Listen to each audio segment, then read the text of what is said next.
Perfecto, empezamos. Bueno, muy buenas noches, colegas. Vamos a continuar con el módulo, lo que es todo lo que es la parte clínica. Bueno, mil disculpas para empezar por la cámara. Acabo de salir de una reunión, lo que es del Consejo Técnico de aquí del Hospital Santa Bárbara. Entonces, no está bien mi señal, entonces salía entrecortados el Wi-Fi. Entonces, para evitar ese problema, inconveniente, hoy estaré sin cámara, ¿ya? Bueno, entonces vamos a empezar con el tema, ¿ya? Entonces, continuando, vamos a pasar un rato que hemos empezado la anterior clase.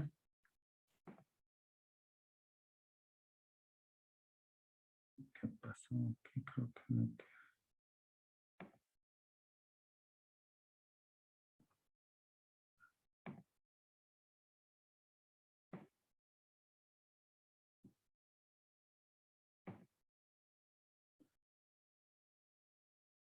Se ve la pantalla, ¿no?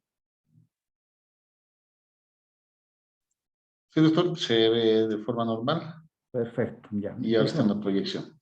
Ya, perfecto. Entonces vamos a continuar con el tema. Algo importante que vamos a recordar, no sé si hemos avanzado en la anterior clase, es sobre los síndromes tóxicos, ¿ya? Es muy importante al momento de abordar al paciente intoxicados que no sabemos, ¿no? Si ha ingerido o no ingerido, y peor sobre todo cuando tienen como antecedentes, ¿no? De gesto suicida, intento de suicida, y nadie te viene a decir nada, entonces tenemos que basarnos en la clínica, ¿no? Entonces, para eso nos ayuda mucho esta parte que es los síndromes toxicológicos, es un tema muy aparte, ¿no? Un tema muy amplio en la parte de la materia de toxicología, ¿no?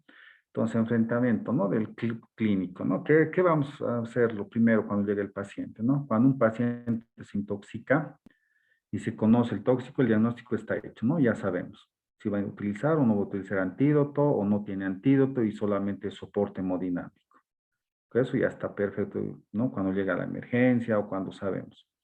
Pero el problema surge ante un paciente probablemente intoxicado y se desconoce el tóxico, ¿no? Ahí es donde empieza el problema. No sabemos, ¿no? Probablemente está intoxicado, pero no sabemos qué es lo que ha ingerido. Las manifestaciones clínicas son frecuentes, son similares a las presentadas por causas no tóxicas, ¿no? Entonces, aquí se refiere cuando un paciente, cualquier paciente por una patología conocida, ejemplo, un síndrome pleural, síndrome de espasmo bronquial en pacientes con asma, se engloba en un síndrome. Y aquí es similar, ¿no? En la parte de intoxicaciones.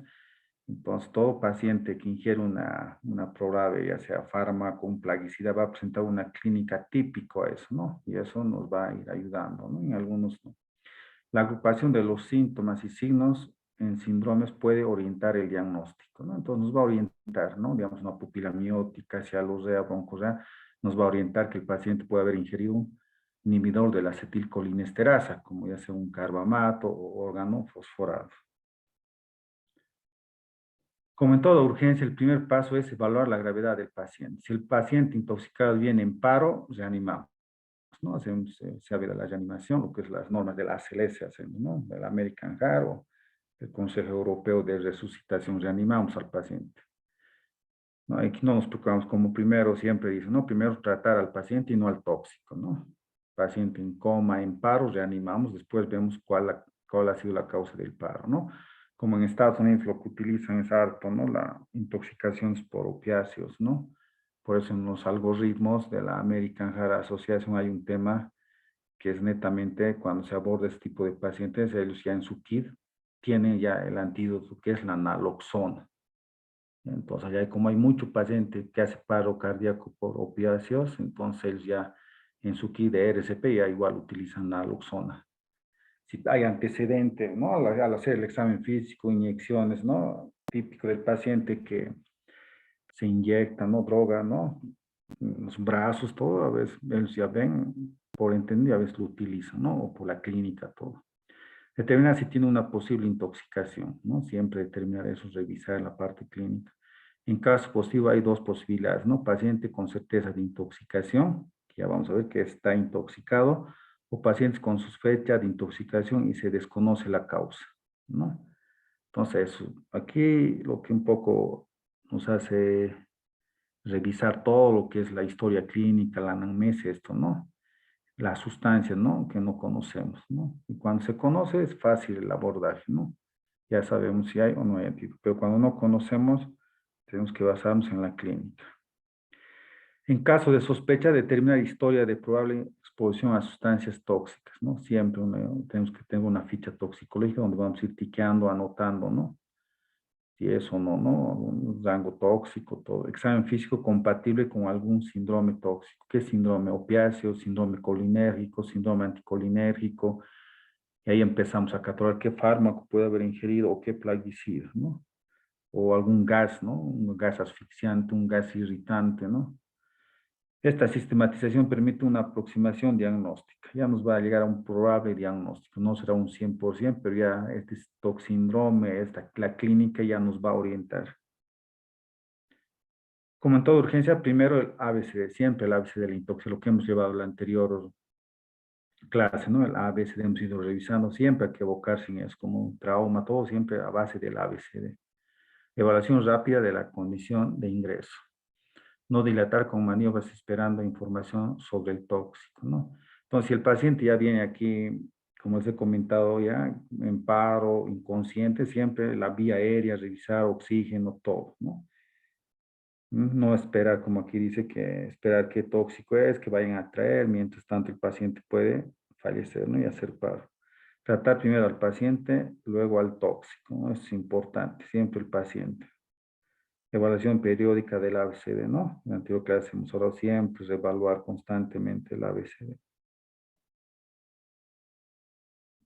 Aquí nos vamos a plantear 5 interrogantes, ¿no? Sustancia y cantidad implicada.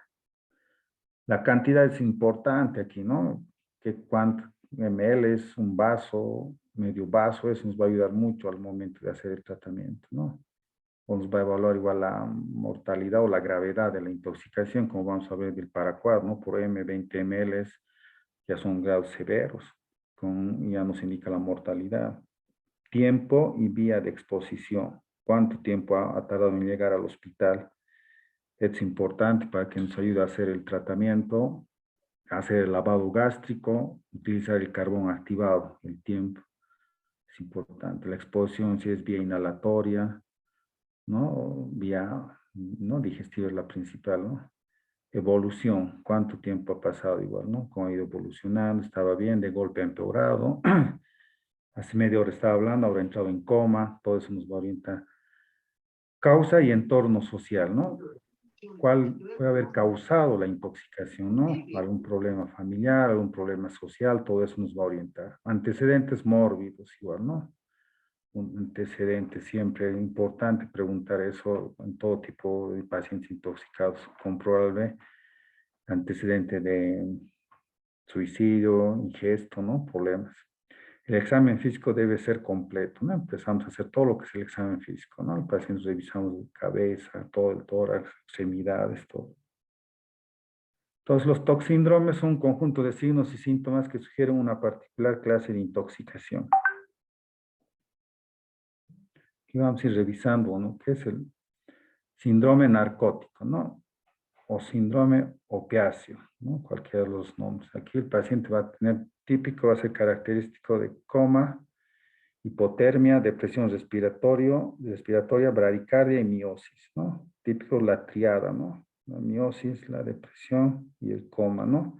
Entonces, paciente que llega con esta clínica, podemos pensar que está intoxicado por opiáceos, lo más principal, ¿no? Y en algunos casos hasta se puede confundir con el alcohol, ¿no? El etanol. Tratamiento, si es un opiáceo, la naloxona y soporte hemodinámico y lo que es la asistencia respiratoria.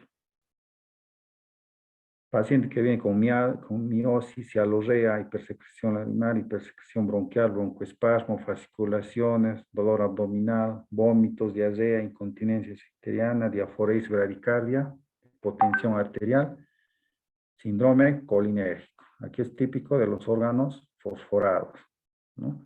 Entonces, tratamiento aquí, atropina y soporte hemodinámico.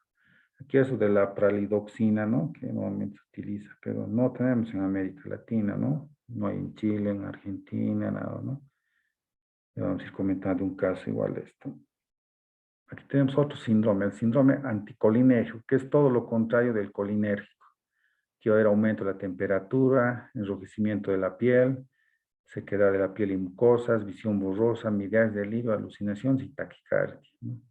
Este síndrome normalmente lo vemos algunos hace tiempo, ¿no? Pacientes intoxicados que llegaban con órganos fosforados, se dejaba el goteo de atropina, ¿no? Y a veces no se controlaba y se pasaba a un síndrome anticolinérgico. Llegamos, el paciente estaba irritado, con pupilas midriáticas, delirio, alucinaciones, ¿no? Entonces, típicos, atropina, antiespasmódicos, antidepresivos tricíclicos.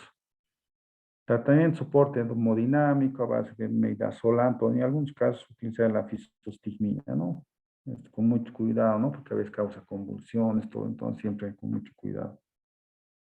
Tenemos otro síndrome, el síndrome simpático mimético, ¿no? Está caracterizado por hipertensión, taquicardia, arritmia, fiebre, midriasis, ansiedad, delirio, euforia, insomnio, convulsiones y anorexia, ¿no?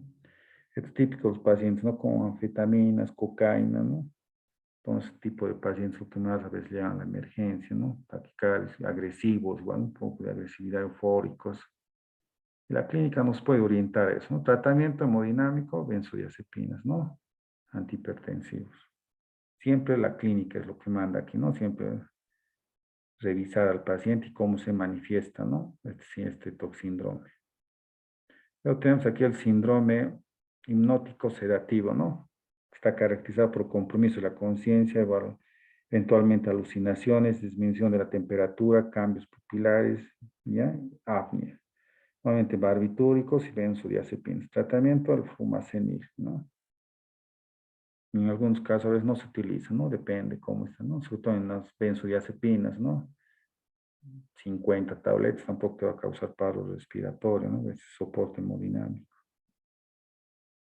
Síndrome extrapiramidal, ¿no? Aquí tenemos la coriatetosis, trimos, hiperreflexia, epistótomos, rigidez muscular, temblor, hipertonía, parkinsonismo. Normalmente esta clínica lo vemos en pacientes que están mucho tiempo a veces en unidad de terapia intensiva porque utilizan a veces benzodiazepinas antipsicóticos o pacientes psiquiátricos, ¿no? A veces lo traen, lo internan. Entonces, tratamiento, a veces ya los psiquiatras manejan bien lo que es el biperideno, les dan, ¿no? A veces soporte hemodinámico igual. El síndrome alucinógeno, ¿no? Y es una combinación de a veces de varios tóxicos, ¿no? Entonces, un poco, pues, aquí lo que más se resalta es el cannabinoides, ¿no? La marihuana, alucinaciones, distorsión perceptual, eventualmente manifestaciones simpático-miméticas. Tratamiento, benzodiazepinas, ¿no? Normalmente no hay antídoto, ¿no? Solamente sedar al paciente. El síndrome convulsivo, esto ya es combinación de varios, ¿no? Mira, aquí tenemos piretrinas, piretroides, otros anticolinérgicos, todo, ¿no? Que se causa por convulsión, hiperreflexia, hiperreactividad, puede haber hipertermia igual. Tratamiento anticonvulsivantes, ¿no? O vitamina igual, fisostigmina según el caso, ¿no? Y es un poco mezcla de varios, ¿no? Y aquí tenemos el síndrome por solventes, más lo que es hidrocarburos, ¿no? Destilado de petróleo. Aquí dice medidas de sostén, ¿no? Es un poco enfocado en la parte clínica hospitalaria. Vamos a ver que mm, lo que es de la parte de materiales peligrosos, que vamos a ver en la próxima clase, en la última clase, es la parte de los hidrocarburos, sobre todo halogenados, aromáticos, están considerados como materiales peligrosos, ¿no? Y ahí vamos a ver que lo clasifica en otro tipo de síndrome por hidrocarburo, ¿no? Y derivados, ¿no? Ese es un tema aparte que ya vamos a la próxima clase. Aquí normalmente, como dices, medidas de sostén, ¿no? Todo soporte hemodinámico. Y bloqueadores, ¿no? Bloqueo de la fosforilación oxidativa, hipertermia, diaforesis, paro cardíaco, actividad eléctrica sin impulso, ¿no? Y hace una acidosis metabólica, ¿no? Aquí el más que hemos visto y hemos tratado es este, ¿no? Fosfato de aluminio o fosfuro de aluminio, ¿no? Paciente hace hipotensión, ¿no? Refractaria y fallece, ¿no? Está teniendo dos pacientes que han fallecido, ¿no? Son fumigantes, ¿no? Y conclusiones, ¿no? Este enfrentamiento sindromático es general, ¿no? Es una aproximación inicial útil en caso de se desconoce el tóxico, ¿no? No te va a ser tan exacto, pero te puede orientar, por lo menos a qué tratamiento ya puedes utilizar, ¿no? Hemos visto que en varios no hay antídoto, ¿no? A base de soporte hemodinámico, si convulsiona diazepam, que tiene hipertensión, utiliza algún antihipertensivo. Muchas sustancias comparten manifestaciones clínicas, hemos visto, hay varios, ¿no? Que pueden tener la misma clínica. Muchas manifestaciones mimetizan cuadros de causa no tóxica, ¿no? Para terminar esta parte, la intoxicación debe ser sospechada en todo paciente que presente compromiso sistémico, ¿no? Hasta que se pruebe otra causa, ¿no? Siempre plantéense, ¿no? Siempre puede ser algo, ¿no? Lo que llamamos un síndrome tóxico metabólico. Tal vez no intoxicación, sino algo metabólico como una hipoglicemia, una hiponatremia, que puede llegar a alteración de la conciencia, ¿no? Y eso nos puede hacer confundir igual. Entonces, es importante plantearse eso, ¿no? Vamos a continuar.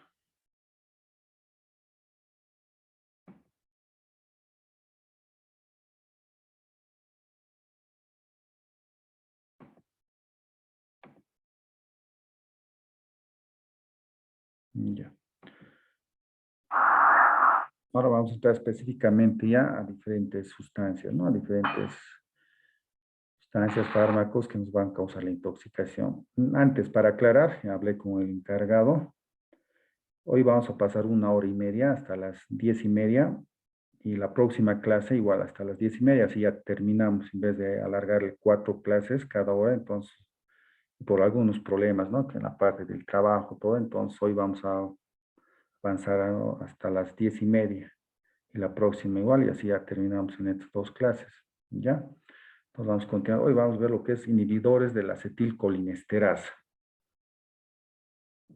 En los inhibidores de la acetilcolinesterasa tenemos 2 tipos de compuestos, los órganos fosforados y los N-metilcarbamatos, ¿no? Y vamos a ver que la principal causa de intoxicación que se ve en diferentes departamentos y cuando la policía informa intoxicación por órganos fosforados, dicen, no es órgano fosforado, no es más carbamatos, ¿no? Vamos a ver por qué es lo que más está compuesto, los compuestos de raticidad tienen algunos carbamatos, entonces normalmente es lo que más circula, no tanto los órganos fosforados. Aquí tenemos 2 acetilcolinesterasas, ¿no? La verdadera y la falsa, que llaman, ¿no? La acetilcolinesterasa eritrocitaria y la plasmática, ¿no? Y de eso lo que más nos va a ayudar para la parte de diagnóstico va a ser la eritrocitaria, ¿no? La plasmática normalmente está diferente en el hígado, en el vaso, en el páncreas, en todo lado, ¿no? Y en la parte laboratorial hay que tomar muy en cuenta relacionar con la clínica. Ya es importante la clínica porque algunas patologías como la anemia, algunas enfermedades hereditarias, la desnutrición, hepatopatías, anemia, igual nos van a dar bajo de acetilcolinesterasa, ¿no? Entonces aquí tenemos que relacionar con la clínica. Entonces aquí un poco para explicar qué es lo que pasa. Aquí tenemos el espacio presináptico. Normalmente hay un estímulo, se secreta lo que es la acetilcolina para los receptores nicotínicos, muscarínicos, cumple su función. Viene la acetilcolinesterasa, lo hidroliza, forma lo que es la colina y el acetato. Y esto nuevamente para volverse a formar otra acetilcolina. Y eso normalmente, ¿no? En segundos dura, ¿no? Pero ¿qué pasa cuando entra ¿no? el órgano fosforado? Lo va a anular a esta enzima, ¿no? Pues son inhibidores de la acetilcolinesterasa, lo anulan a la que es a la acetilcolinesterasa. Entonces, ¿qué pasa? Sigue circulando la acetilcolina, ¿no? Sigue circulando, entonces lo que causa toda la clínica. Vamos a ver que la atropina va a ir a actuar a ese nivel, ¿no? Actuando por competición actúa, ¿no? Es un poco para ver cómo actúan los órganos fosforados y los carbamatos. Los órganos fosforados son ésteres de ácido fosfórico, generalmente son liposolubles, se hidrolizan en medio alcalino, tienen baja presión de vapor, poco volátiles, ¿no? Es aquí lo que podemos rescatar de esto, ¿no? Son bien liposolubles. Vamos a ver cómo por la piel, igual cómo se absorben, ¿no? Por eso este es, a base de esto es lo que hacen las armas químicas, ¿no? Sarín, Soman, ¿no? Lo que han utilizado últimamente en Siria, todo, ¿no? Entonces, a base de esto, porque son bien liposolubles, tiene vaya acumulación en el tejido adiposo. Aquí algunos compuestos, ¿no? Es nombre comercial y nombre genérico, ¿no? Y el metaminofos, el que más el tamarón, y el parateo, metilparateo, el famoso folidol, ¿no? Y el clorfirifos, el que más vemos, ¿no? Los que más le... Y tenemos otros igual, ¿no? Los fosforados, ¿no? Disulfutón, dioxazinón, etcétera, ¿no? Los que más, y el malatión, unos compuestos. Normalmente cuando llega un paciente con clínica de organofosforados es importante, ¿no? El tratamiento es lo mismo, pero ya ver un poco cuál de estos puede ser, ¿no? Y para eso uno tiene que igual siempre consultar, ¿no? Porque imagínense uno que esté aprendiendo de memoria es fregado, ¿no? Entonces siempre revisar o cuando un paciente llega intoxicado pedir, ¿no? ¿Qué es lo que ha tomado, qué es lo que ha ingerido? Es importante que lleve el familiar, ¿no? Si conocen todo, llevar, ¿no? La casa de y eso nos ayuda mucho a identificar. Claro, los carbamatos son ésteres de ácidos, ¿no? N-metilcarbámico o dimetilcarbémico, ¿no? Se hidrolizan en medio alcalino y por la acción de la luz y el calor. Son liposolubles, casi igual, ¿no? Pero aquí son más lábiles, ¿no? Se hidrolizan más rápido. Aquí algunos carbamatos, ¿no? Aplicar aquí con algunos nombres comerciales que ya vienen, ¿no? Carbamatos, ¿no? Son raticida, aquí el baigón, killer campeón, raticida, igual vamos a ver, ¿no? Que algunos no solamente tienen carbamato, vienen en combinación, ¿no? Piretrinas, piretoides, carbamatos o con cumaril, ¿no? Super warfarinas, ¿ya? Entonces ya podemos ir a averiguar.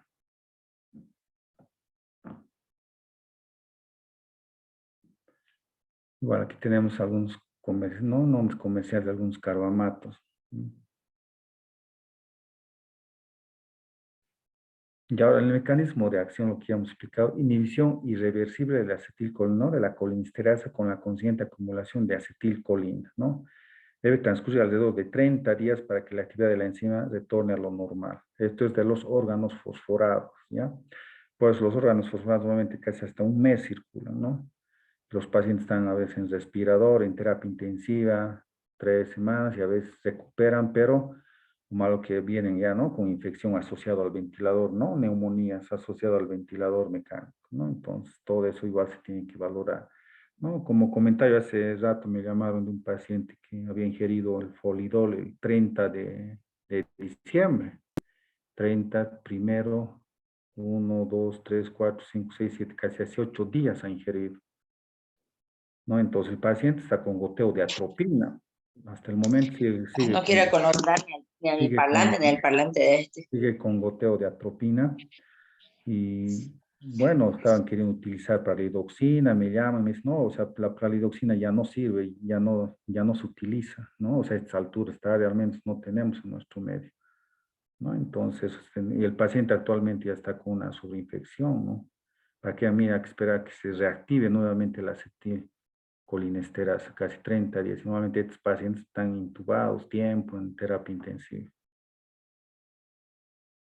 Mecanismo de acción del cambio de los carbamatos, la inhibición es reversible, ¿no? De las colinesteras que no duran más de 12 a 24 horas. Normalmente los que ingieren carbamatos, 8, 12 horas ya están sin síntomas, ¿no? A veces hasta 24 horas. Después ya se recuperan, les damos el alta, ¿no? Entonces eso ayuda mucho la diferenciación entre un órgano fosforado y un carbamato, la clínica, ¿ya? En los carbamatos la recuperación es rápida, 8, 12 horas. Órganos fosforados, más tiempo, ¿no? 3, 4 semanas. Por tanto, el cuadro clínico suele ser de menor severidad que con los órganos fosforados. Esa es la diferencia importante en la clínica. La absorción, respiración y cutánea, ¿no? La absorción es digestiva, ¿no? Se absorbe rápidamente por la vía digestiva, todo a nivel respiratorio igual, por eso normalmente todo paciente que llega, normalmente con barbijo, medios de bioseguridad, se absorben. Y la piel, ni que hablar, ¿no? Hay varias enfermeras que cuando llega el paciente al querer cambiar la ropa, al ponerle la bata, se contaminan y tienen clínica igual, ¿no? Solamente por haberle tocado al paciente, todo, ¿no? Entonces, por eso se recomienda siempre todo paciente intoxicado con una probable órgano fosforado, medidas de bioseguridad. Ahora peor, ¿no? Lo que es el COVID, todo el mundo ya utiliza guantes, barbijo, premandiles, todo, ¿no? Por la absorción es cutánea igual. Es porque les comento, hace tiempo llegaron una familia entera intoxicado al Hospital Santa Bárbara y con sus 2 hijos a pediatría. ellos tenían en la casa, ¿no? O pulgas, piojos, entonces lo que agarraron, tenían folidol en la casa, lo prepararon y como loción se pasaron todo el cuerpo, ¿ya? Miren, mamá, papá y sus 3 hijos llegaron a terapia intensiva, ¿no? Ha sido, el esposo estuvo un mes en terapia porque sí seguía absorbiendo, seguía circulando el tóxico a nivel de la piel, del tejido adiposo, seguía circulando, ¿no? Entonces salieron más bien, ¿no? Pero han estado tiempo internado. Entonces la piel es una forma de absorción de esto, ¿no? Por siempre tener cuidado. Metabolismo, ¿no? Los órganos fosforados en el hígado por oxidación, hidrolasas y glutatión transferasa pueden producir metabolitos más tóxicos, ¿ya? Es importante, los órganos fosforados, una vez que se metabolizan, se vuelven más tóxicos para el organismo. Por eso siempre están recirculando, mayor daño, todo. En cambio, los carbamatos a través del mecanismo de hidrólisis, oxidación y conjugación, aquí se descomponen, ¿no? La excreción va a ser urinaria, por heces y aire respirado, ¿no? En la parte urinaria se solicita metabolitos, ¿no? Pero es un laboratorio sofisticado que tiene para hacer detectar, ¿no? Pero no, lo que nos basamos es en la clínica, ¿no? La clínica y el laboratorio de acetilcolinesterasa que algunos recomiendan, pero aquí es netamente en la emergencia el tratamiento es clínico, ¿no? Podemos solicitar, ¿no? Relación con la clínica y vamos a encontrar lo que es la acetilcolinesterasa eritrocitaria baja, ¿no? Con más clínica baja, ¿no? Cuadro clínico. Aquí tenemos lo que es la intoxicación aguda. Vamos a tener 3 pilares importantes del síndrome, el muscarínico, el nicotínico y el neurológico. Luego vamos a tener el síndrome intermedio, síndrome neurotóxico tardío o la neuropatía retardada. Intoxicación aguda, vamos a ver aquí, órganos fosforados y carbamatos, ¿no? La manifestación clínica se inicia entre los 30 a 60 minutos. Máxima intensidad de 2 a 8 horas serán los dos, ¿no? Tanto órganos fosforados y carbamatos. 3 tipos de manifestaciones clínicas. Muscarínicos, ¿no? Glándulas secretoras, músculo liso, que va a haber, ¿no? Hipersecreción, todo. Nicotíneos, músculo estriado y ganglios autónomos. Un poco de bradicardia, puede haber taquicardia, ¿no? Al principio puede haber hipertensión igual, ¿no? Según los ganglios autónomos. Y al nivel del sistema nervioso central, la estimulación y posteriormente depresión respiratoria, ¿no? El paciente a veces llega en coma, ¿no? Aquí los efectos muscarínicos, lo que hemos hablado, ¿no? El síndrome colinérico, miosis, hipersecreción lagrimal, dificultad la acomodación, rinorrea, hipersecreción bronquial, tos, disnea y cianosis. Con eso va a llegar el paciente. Es lo más característico de este síndrome, ¿ya? Y la atropina va a ir a actuar aquí directamente, a esta hipersecreción, ¿no? Post-disnea. Bueno, cialorrea, incontinencia, un poco de bradicardia, hipotensión arterial y sudoración. Cambio el síndrome nicotínico, más fasciculación muscular, ¿no? El paciente va a entrar temblando, calambres, mias, debilidad generalizada y parálisis flácida. La atropina no actúa a este nivel, ¿no? Por eso el paciente está en respirador, todo más actúa lo que es la parte muscarínica.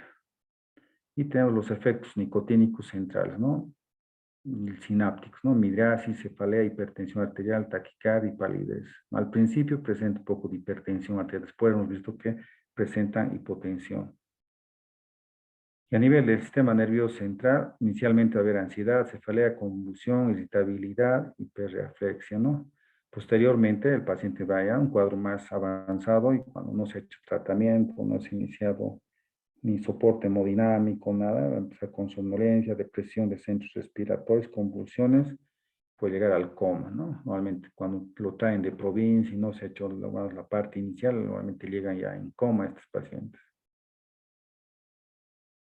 El síndrome colinérico, ¿no? Manifestaciones muscarínicas, manifestaciones nicotínicas y manifestaciones sobre el sistema nervioso central. Y tenemos lo que poco vamos a repasar, lo que es el síndrome intermedio, ¿no? Son manifestaciones subagudas con los órganos fosforados, ¿ya no? Estos autores en 1987 han visto, ¿no? En estos pacientes que presentaban, ¿no? 10 de sus pacientes intoxicados por órganos fosforados desarrollaban parálisis de los músculos proximales, flexores del cuello, nervios motores craneales y musculares, ¿no? Respiratorios, a las 24 a 96 horas después de haber superado la crisis colinérica. Después de haber tenido ese cuadro agudo de cialorrea, broncorrea, a las 24 horas hacia adelante, el paciente empezaba a presentar este tipo de parálisis, ¿no? Los agentes implicados en estos reportes fueron, ¿no? Después de que han hecho ese estudio, han visto que el fentanilo 4 casos, de metulato 2 pacientes, metaminofos 2 pacientes. Entonces, normalmente este tipo de órganos fosforados están implicados en producir el síndrome intermedio, no todos, ¿no? Parece deberse a un deterioro pre- y postsináptico de la transmisión neuromuscular motivado por prolongación e inhibición, ¿no? Hay una prolongación constante de la acetilcolinesterasa en la placa motora, por eso se piensa que queda lo que es el síndrome intermedio.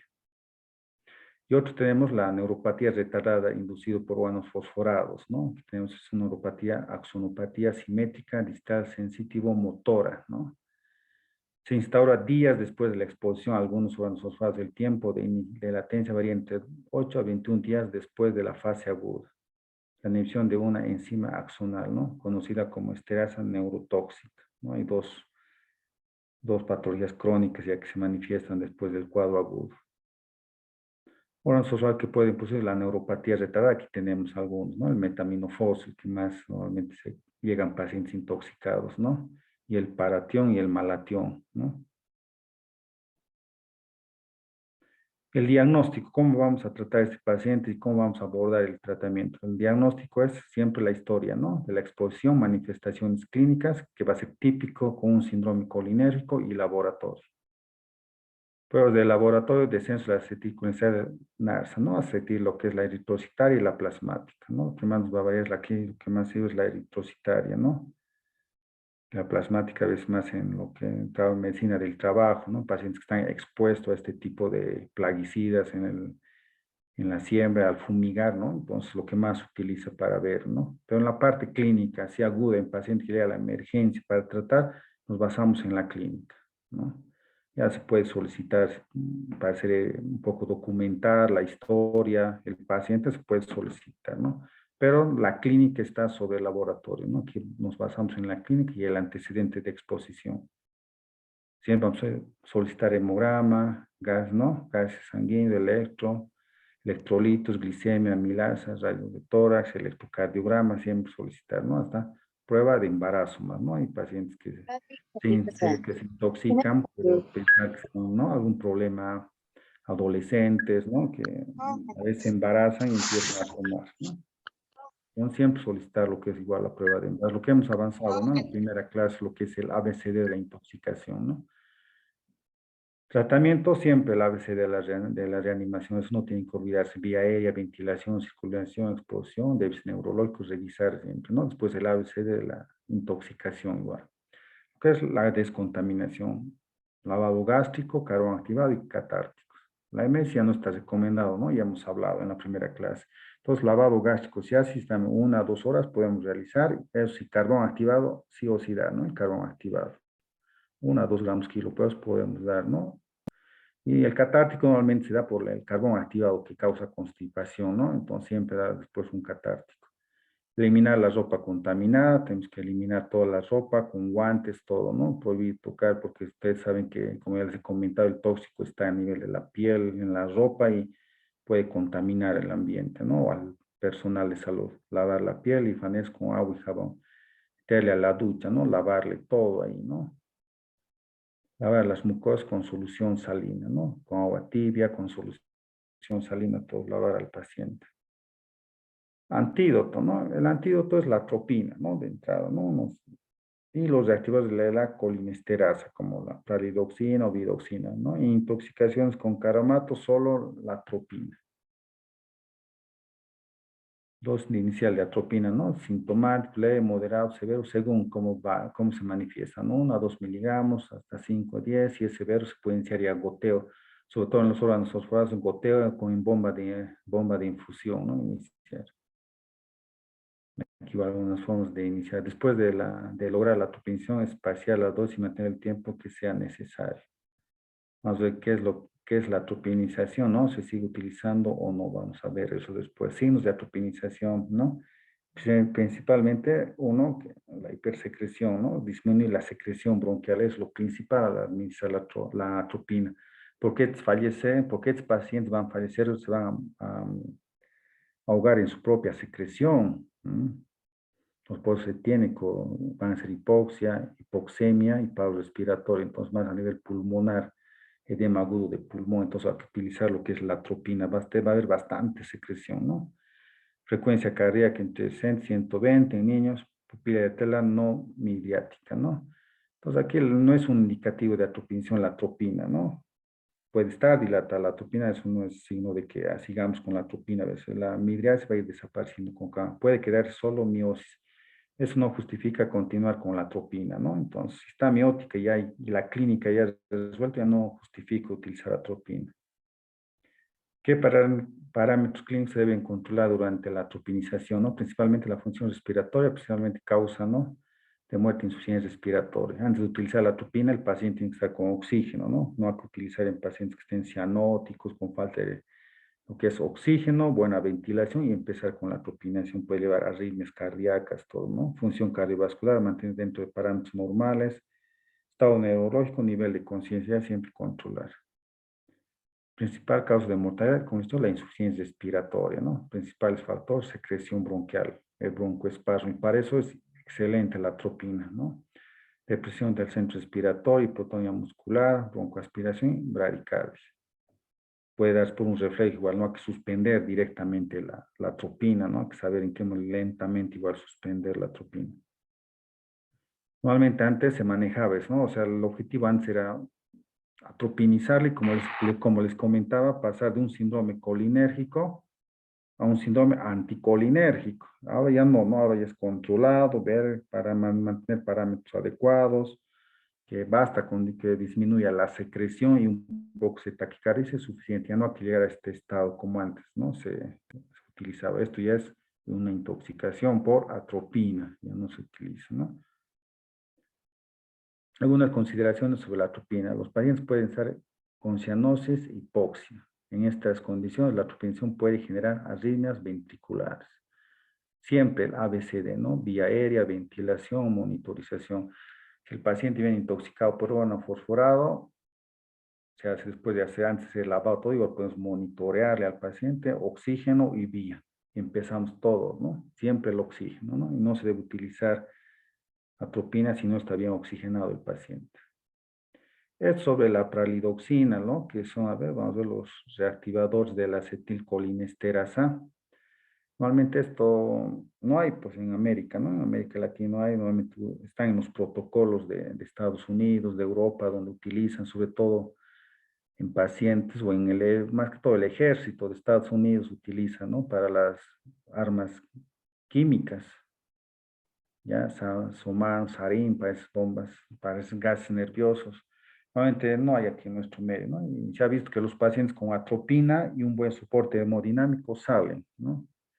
Entonces, lo que les comentaba hace rato de un paciente que se ha intoxicado, ¿no? Que se ha intoxicado el 30 de diciembre, y hace rato me llama un colega de Santa Cruz, un toxicólogo, igual me dice de un familiar que se había intoxicado en el hospital de la Jastambo, que lo iban al hospital universitario, y mire que le habían pedido palidoxina, me dice, yo me río, y a ver, voy a hablar quién es el médico, llamo y ahí hablamos con algunos médicos y me dicen que no, pues, o sea, estaba mal o contraindicado ya utilizar, mire, ya ha pasado más de 7, 8 días, y encima no hay, pues no hay en América, ¿dónde va a ir a comprar con esa receta? Basta con el goteo de atropina y el soporte hemodinámico, el paciente va a salir, ¿no?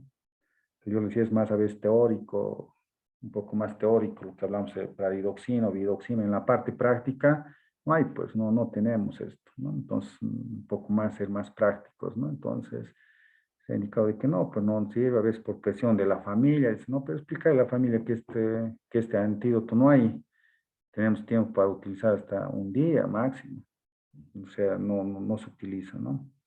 Y otro que utilizaban, que han hecho un estudio, es la lidramina, ¿no? Pero esto normalmente se ha hecho en más que todo estudio en animales. ¿Ya? Ha habido buena respuesta, ¿no?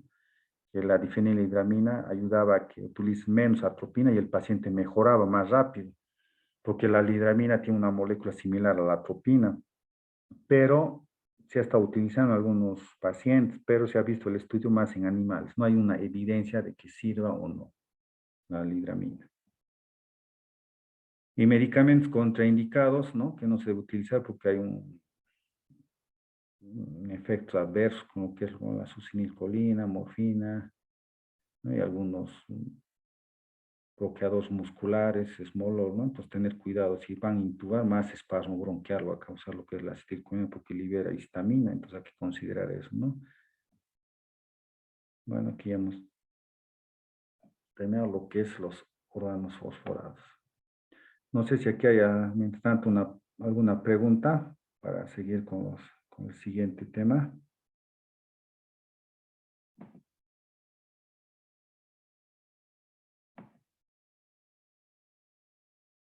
Está claro hasta el momento, ¿no? Al parecer no tenemos preguntas ni por chat, doctor. Estimo que está claro. Perfecto. Ya. Entonces ahora vamos a hablar de lo que es los raticidas.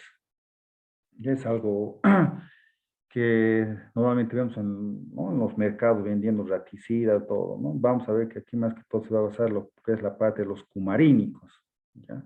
Los anticoagulantes, ¿no? Vienen en este, como ven en la foto típico, ¿no? Parecen pastillas, parecen los cereales a colores, ¿no?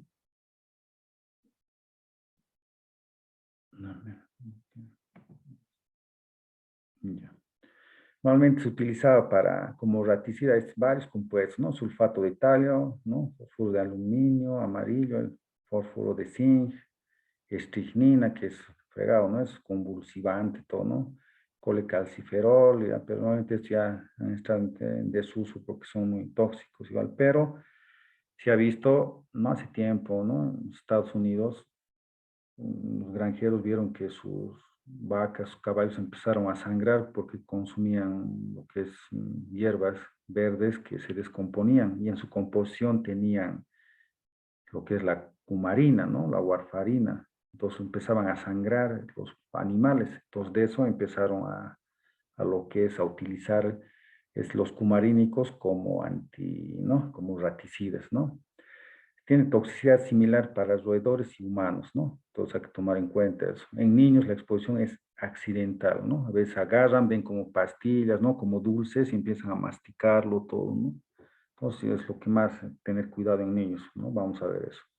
En adultos intencional o con fines suicidas, ¿no? En un adulto es para eso, ¿no? Imagínense, ¿no? A veces van a la emergencia y nos dicen, no, sin querer ha sido, he tomado y creo que he tragado, después ya no, pues imagínense, si uno toma una sustancia que desconoce y agarra un vaso, prueba algo, es rato lo escupe, pues, ¿no? En cambio, los que lo toman y recién dicen y vienen y nos dicen, no, era accidental, ¿no? Entonces, un poco para diferenciar igual, ¿no?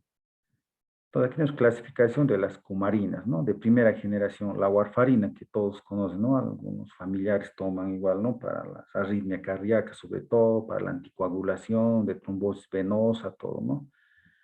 Tenemos los 4-hidroxicumarina, ¿no? Aquí tenemos el cumaterazin, algunos, ¿no? Tomarín y el melixtongin. Es normalmente el racumín, que es el que más se utiliza, ¿no? Un nombre comercial, es el que más está en el mercado a la venta ahorita como racumín, ¿no? Llaman, ¿qué ha tomado racumín? Todo el mundo decía, ¿no? Y es una warfarina, ¿no? De primera generación. Ahora tenemos las de segunda generación, ¿no? Son ya llamados las super warfarinas porque tienen una acción casi 100 veces más que la warfarina. Mira, aquí son las de primera generación, ¿ya? Como el Racumin que utilizaban harto. Pero han visto que no era, en otras palabras, tan efectivo y pasaron lo que es las de segunda generación. Y estos tienen 100 veces más superior a la warfarina y una letalidad más alta, ¿no? Y aquí tenemos esto, ¿no? Sus nombres comerciales, el que más vemos aquí es el killer campeón. Aquí un poco para explicarles, mira, aquí tiene la bromadiolona, que es una de segunda generación, pero más aldicar, ¿no? Si un paciente le viene a la emergencia, a la consulta con su familiar y nos trae este sobre kit, ¿no? Killer campeón, no es solamente anticoagulante, sino viene por un carbamato. Entonces, la clínica que va a presentar va a ser un síndrome colinérgico y a la vez se va a alterar lo que es los factores de la coagulación, sobre todo los K-dependientes, ¿no? Entonces, siempre revisar eso, ¿no? Luego tenemos ¿no? Aquí las difentiolinas y las hidanteodinas, ¿no? Aquí sobre todo no hay mucho en el mercado, pero lo que más se utiliza son estos dos, ¿no? el brodifucumán y el bromadiolona son los que más se utilizan en los compuestos comerciales de raticidas. No, formulaciones de raticidas en el mercado, ¿no? N-metilcarbato y anticoagulante cumarínico, ¿no? Entonces, todo raticida no solamente es anticoagulante. Aquí vemos que vienen dos, ¿no? Carbamato y anticoagulante. Pero solamente pueden venir solo como carbamatos, ¿no? Solo con, digamos, el aldicar, como hemos visto. O solo anticoagulantes, ¿no? Entonces, cuando vemos un raticida, entonces hay que basarnos en la clínica. Si un paciente viene y se ha tomado raticida, tengo que ver primero, ¿no? Revisar la clínica. Si no tiene clínica colinérgica, entonces pienso que solamente ha tomado, que solamente está con ese raticida por anticoagulante, nada más. Entonces, para eso reviso, observación, pido laboratorio, ¿no? Sobre todo el INR, tiempo de protrombina para valorar al paciente. Si hay clínica, bueno, están los dos compuestos, ¿no? Esto porque les comento, ¿no? Me llaman para varios pacientes que el paciente miente, pues, ¿no? O sea, nunca te va a decir he tomado un raticida. Había una paciente que me llaman y me dicen que ha tomado, ¿cuánto? 30 tabletas de alprazolam y de clonazepam. Entonces, si te dicen eso por teléfono, uno piensa y dice, ¿cómo puede estar ese paciente que ha tomado un poco somnoliento, ¿no? Tendencia a la somnolencia, tranquilo, supirse un poco la miosis, un poquito lento. Entonces dicen, bueno, el paciente va a estar somnoliento, va a estar más tranquilo. Pero cuando llegan a verle al paciente le encuentran con cialorrea, broncorrea, entonces ¿a quién van a creer? ¿No? Pues uno ve lo que ve. Yo le digo al paciente, le mire, le digo, ¿qué has tomado? Me dicen apenas, ¿no? Con cialorrea, broncorrea, y he tomado de mi mamá sus tranquilizantes, clonazepam, así, no, pues yo le digo de frente, tú has tomado raticida, le digo, porque hemos encontrado, y se quedó callada, pues, le digo, ¿cuántos? 2 sobres, mire, entonces aquí es importante la clínica, ¿no? El paciente estaba con cialorrea, broncorrea, típico de paciente que ha ingerido raticida, ¿no? El famoso killer campeón, ¿no? Porque tenemos un carbamato, ¿no? Y aquí vamos a ver la toxicocinética, ¿no? La absorción siempre, ¿no? De la warfarina, ¿no? Es más en la parte humana utilizamos, ¿no? En la parte de la medicación de arritmias, ¿no? Su tiempo de vida, tu unión a proteínas, todo. Estos dos, vamos a ver el Brody-Facón, ¿qué pasa? Absorción intestinal rápida, completa. Miren cuánto dura. Vida media 120 horas. Por eso cuando llegan estos pacientes que ingieren esto, normalmente a las 24 horas no va a haber movilización de nada de la parte de INR, tiempo de protrombina va a estar normal, pues a que se controla a las 48, 72 horas, entonces no es ese rato, ¿no? O si está estable, hacerle control a los 2, 3 días aparte, ¿no? Después aquí de dicumarol es lenta la absorción, ¿no? Más lenta. Vida media, ¿no? Miren, 120 horas del dicumarol de 24 a 48 horas, ¿no? Unión a proteínas, ¿no? Que más una proteína es importante para la parte de diálisis, ¿no? Ustedes saben, mientras más paciente, mientras un fármaco unido más a proteínas, no se dializa, ¿no? Entonces, netamente, casi 99%, ¿no? Y los que más circulan, pues inhiben a nivel del hígado todo lo que es la formación de los factores K dependientes. El metabolismo en el hígado sufre oxidación, glucoconjugación, no se han detectado metabolitos activos. Excreción es siempre por las heces, orina, su volumen de distribución es bajo, ¿no? Por eso pacientes, estos fármacos no se dializan, ¿no? Porque tienen bastante unión a proteínas. Mecanismo de acción, ¿no? Deprimen la síntesis hepática de factores de coagulación dependientes de K, ¿no? Sobre todo el factor 2, el 7, el 9 y el 10. Aumenta la permeabilidad capilar, ¿no? Lo que hay hematomas, puede haber edemas, todo. Entonces aquí un poco más sencillo de explicar lo que es la parte de la toxicodinamia de los K depende de los TTs superwarfarinas. Aquí tenemos lo que es la vitamina K, 2.3 epóxido, ¿no? Es la forma inactiva, ¿no? Lo que está formándose normalmente en el hígado, ¿no? Aquí tenemos los factores, los precursores de los factores K dependientes. Aquí tenemos una enzima, la vitamina K2 epóxido reductasa. Esta enzima va a actuar, va a formar lo que es la quinona, la hidroxiquinona y estos factores que estaban inactivos lo va a activar. Y lo que conocemos lo que es factores K-dependientes y activos, ¿no? Lo que van a ir a nivel de la coagulación, todo. Entonces, ¿qué pasa? Cuando entra uno ingiere estas superwarfarinas, lo que va a pasar es van a ir a inhibir a esta enzima, ¿no? Provocan inhibición irreversible de vitamina K, óxido reductasa. Lo inhiben, entonces empieza, ¿no? Y todo lo que había formado se va a ir consumiendo. Todos en un día, 2 días se va a consumir y va a empezar lo que es la alteración. Pues cuando uno utiliza vitamina K, tampoco actúa ese rato, ¿no? Hay que esperar un día, ¿no? Después de un día recién empieza a actuar la vitamina K, no es antídoto del momento, ¿no?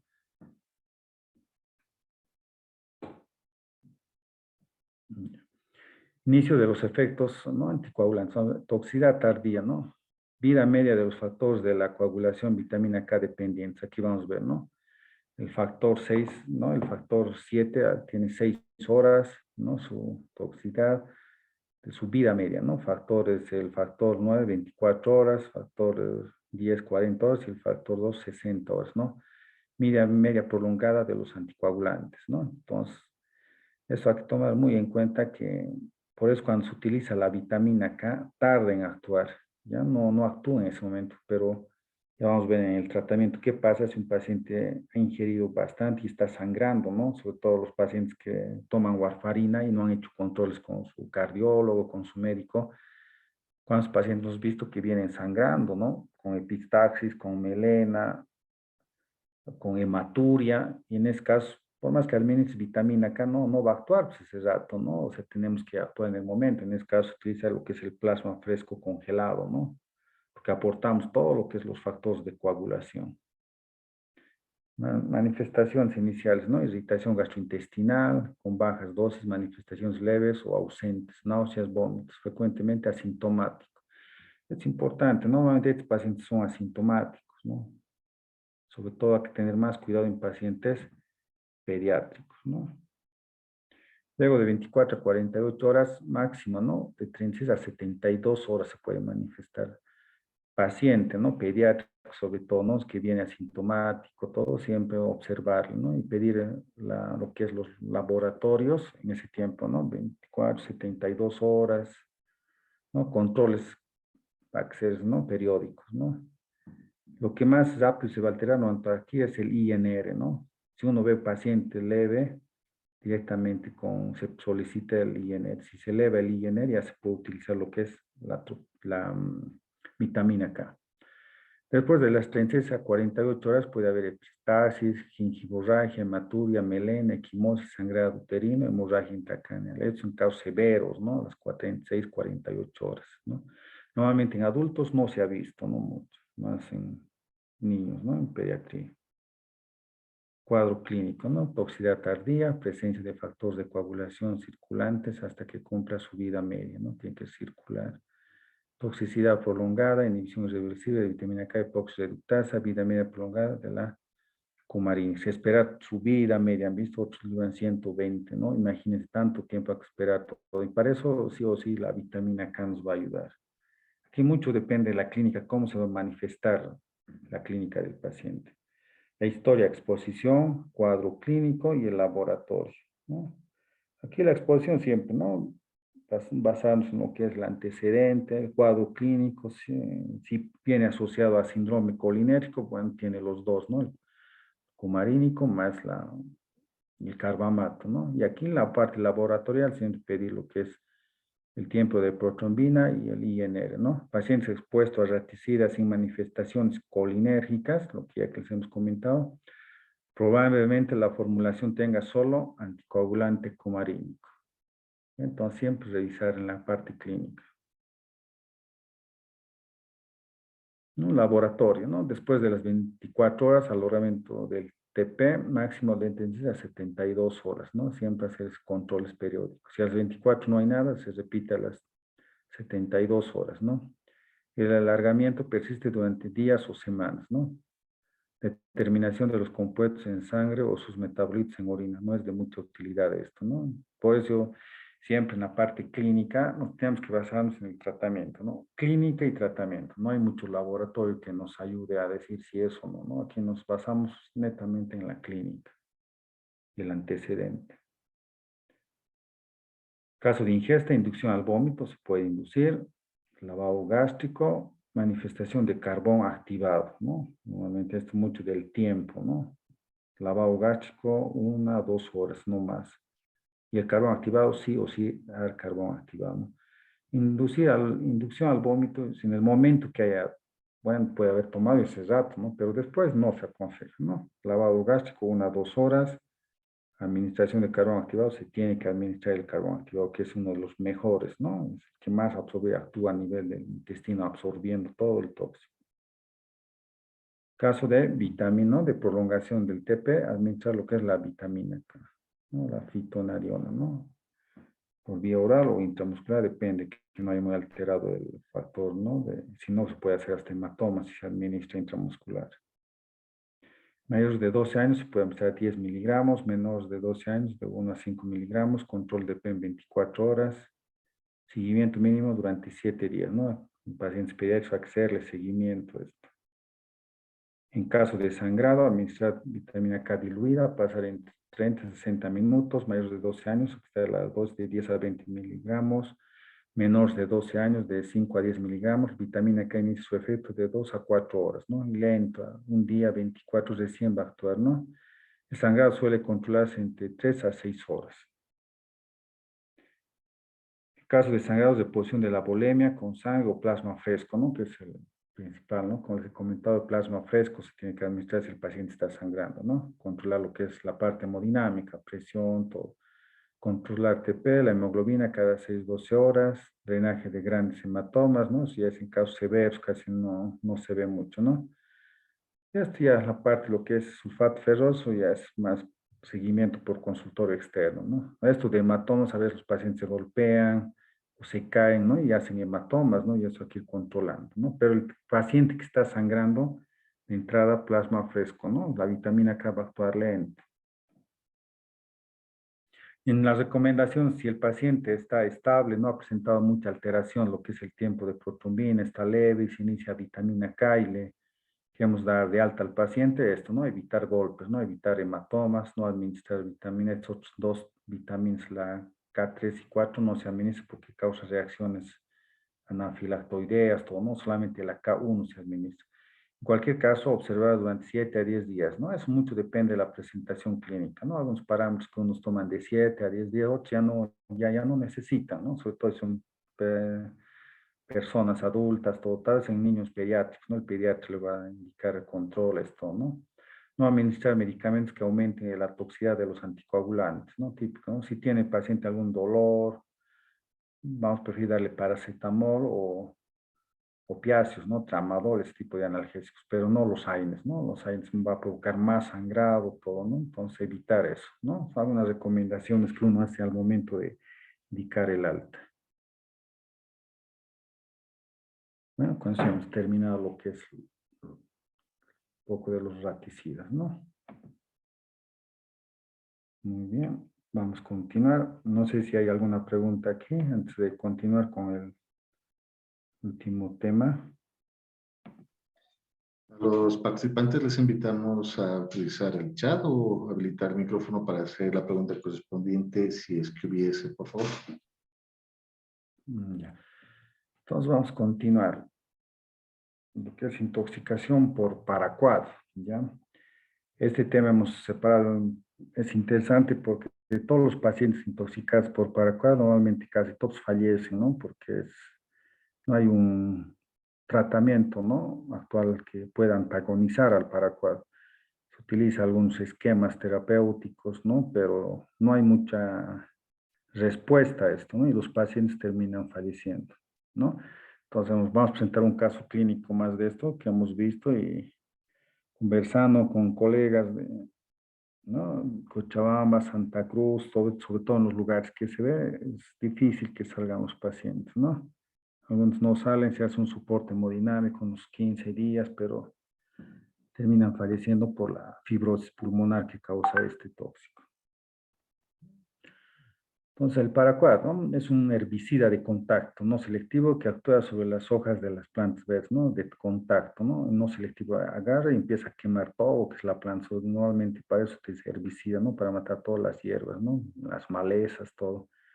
Pertenece al grupo de los bipiridilos, su nombre químico es, ¿no? 1.1 dimetil 4,4 bipiridilo, ¿no? Dicloruro. El producto comercial más comúnmente es el gramoxón, ¿no? A veces vienen los pacientes y dicen gramoxón ha tomado, entonces ya te das cuenta que es el paraquat. Y otros como el gramafin, gramurón y coliaquat, ¿no? Estos vienen en presentación del 20 al 26%, pero lo que más hemos visto es esto, ¿no? Al 20%, que tiene por ml 200 miligramos del ion paraquat. Fue utilizado ¿no? en el año 1882 por estos químicos, pero sus propiedades como herbicida se conocieron solo hasta 1955 y en 1962 se introdujo al mercado por esto, ¿no? Por la Imperial Chemical, que actualmente es la que más utilizan y ahora es Syngenta, la que más produce a nivel del mundo, ¿no? Y a nivel Latinoamérica. Las primeras muertes por paraquat publicadas datan del 1964. Aquí tenemos los derivados de los pipiridilos, ¿no? Tenemos el diquat y paraquat, ¿no? El que más utiliza aquí, el que más causa daño es el paraquat, ¿no? La toxicocinética. La mayoría de las intoxicaciones por paraquat son por ingestión, ¿no? Absorción por vía oral es baja, menos del 5%, se da entre el 1 y 6 horas, ¿no? Se produce en el intestino delgado por mecanismo de transporte activo. El pico plasmático se da entre las 2 a 4 horas posterior a la ingesta, ¿no? Se ha visto que hay absorción por la piel, muy poco, pero en piel ya que haya lesión a nivel de la piel se absorbe más rápido, ¿no? Y a nivel de la vagina y respiración se ha visto casos que ha llegado a una intoxicación sistémica, ya puede ser sistémico la intoxicación. Vida media de eliminación es 84 horas, ¿no? Se acumula a nivel pulmonar, ¿no? Pues tarda más en eliminarse. Toxicocinética. Tiene una cinética tipo tricompartimental, ¿no? Una vez que el tóxico llega al plasma, se va a ir a depositar en los órganos más vascularizados, que es el corazón, hígado y riñón. Después de eso va a pasar a nivel de los pulmones, ¿no? Va a ir a dañar lo que es a las células, a los neumocitos tipo 1, tipo 2. Entonces, como saben, el tipo 1 es el que produce el intercambio, ¿no? La hematosis, intercambio gaseoso. El tipo 2 produce el surfactante, ¿no? La sustancia surfactante, entonces va a ir a destruir todo eso. Y las células, claro, ¿no? Que es el epitelio bronquial, ¿no?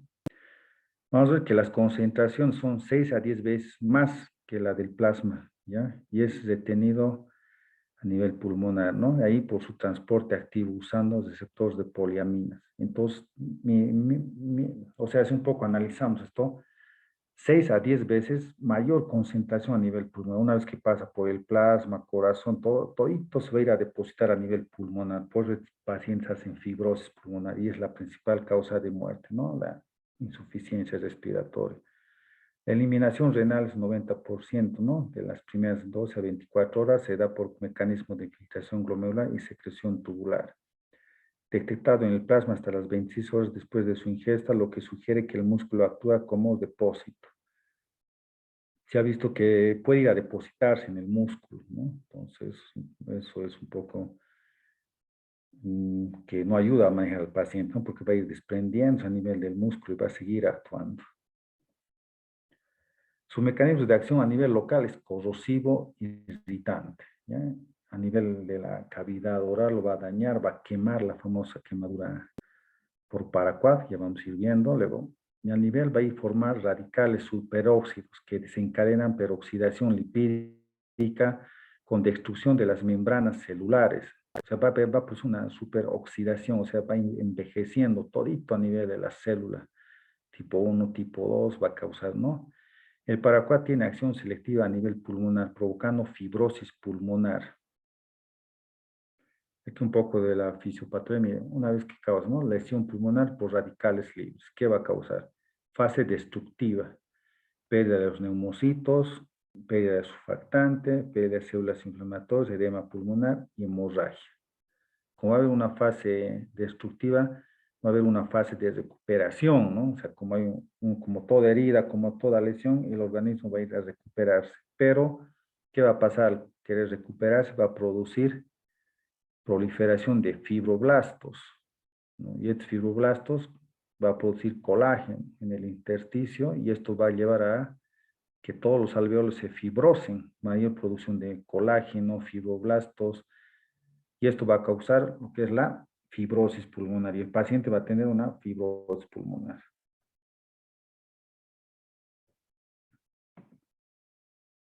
Aquí vamos a ver las fases que tiene, ¿no? Vamos a ver las fases. En la fase 1, efecto corrosivo en las primeras 24 horas. El paciente va a llegar con una esofagitis, dolor urente, dolor abdominal, cavidad oral va a estar quemada, va a ver la cavidad oral, vamos a ver la parte típico corrosivo, como sería una sustancia corrosiva, todo lo aquí más típico. La fase 1 de eso va a durar durante 24 horas, ¿no? Una úlcera, una gastritis, puede dar esta perforación.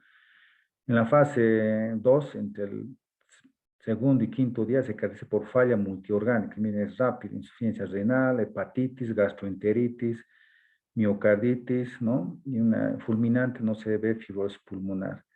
Si el paciente toma una dosis altísima, algo fulminante, ya no va a llegar a lo que es a la etapa de fibrosis, directamente va a causar una falla orgánica y va a fallecer el paciente. Y en la fase 3, entre el quinto día y segunda semana, se caracteriza por la fibrosis pulmonar, evoluciona a falla respiratoria y muerte y quedar con secuela, ¿no? Si sobrevive el paciente, va a quedar con secuela de por vida, ¿no? Con oxígeno. Por aquí lo que es la parte local y sistémica, ¿no? A nivel local es típico, como todo corrosivo, quemaduras, hiperkeratosis y ampollas, ¿no? A nivel de los ojos aparece entre las 12 y 24 horas, la exposición puede haber secuela como opacidades, estenosis del conducto lagrimal, ¿no? Lo va a correr, pues, ¿no? Todo corrosivo. Vías respiratorias, ¿no? Puede haber epistaxis, estomatitis o dinofagia.